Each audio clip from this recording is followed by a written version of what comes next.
तराइन का प्रथम युद्ध।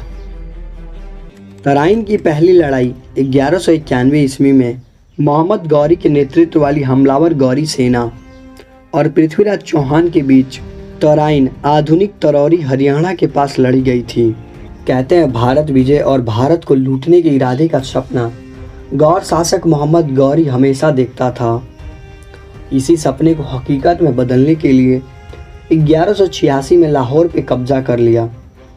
इसके पश्चात 1190 ईस्वी के आसपास भारतीय राजा को शांतिपूर्ण समझौते के लिए अपने दूत मुख्य न्यायाधीश क़िवाम उल मुल्क रवकनुद्दीन हमजा को पृथ्वीराज के दरबार में भेजा।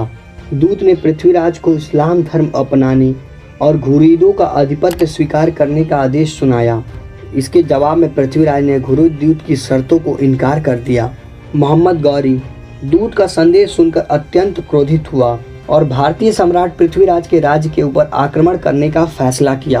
1191 ईस्वी से कुछ समय पहले गौरी की सेना ने तवर हिंद किले पर कब्जा कर लिया था, जो चौहान साम्राज्य के नियंत्रण में था।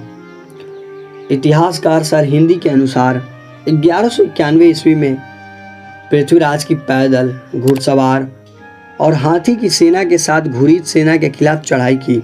मोहम्मद गौरी तवरहिंदा छोड़ने ही वाला था जब उसे पृथ्वीराज के आने की खबर मिली। फिर उसने पृथ्वीराज के विरुद्ध चढ़ाई शुरू कर दी। दोनों सेनाओं का आमना सामना तराइन में हुआ।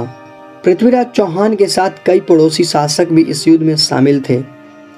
इन शासकों में दिल्ली के शासक गोविंद राय भी शामिल थे। कहते हैं गोविंद राय हाथी पर बैठकर सेना की अग्रिम पंक्ति का नेतृत्व कर रहे थे, जैसे मानो कि चौहान सेना के कमांडर इन चीफ हो।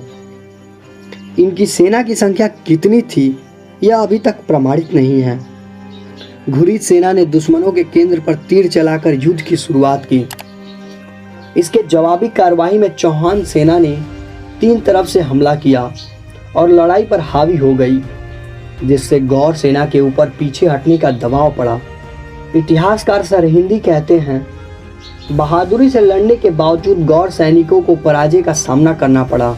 घोड़े पर सवार जब मोहम्मद गौरी ने यह देखा तो उन्होंने गोविंद राय के खिलाफ भाले से हमला किया, जिससे गोविंद राय के मुंह पर हल्की सी चोट लगी और उनके दांत टूट गए। इसके तुरंत बाद गोविंद राय ने भाले से जवाबी हमला किया, जिससे गौरी की ऊपरी बांह गंभीर रूप से घायल हो गई। इतिहासकार मिन्हाज के अनुसार मोहम्मद गौरी मार दिया गया होता अगर एक युवा खिलजी घुड़सवार ने इसकी जान न बचाई होती। गौरी का युद्ध मैदान छोड़कर जाना युद्ध को निर्णायक मोड़ पर खड़ा कर दिया। पृथ्वीराज चौहान की सेना तराइन के पहले युद्ध में शानदार जीत हासिल की।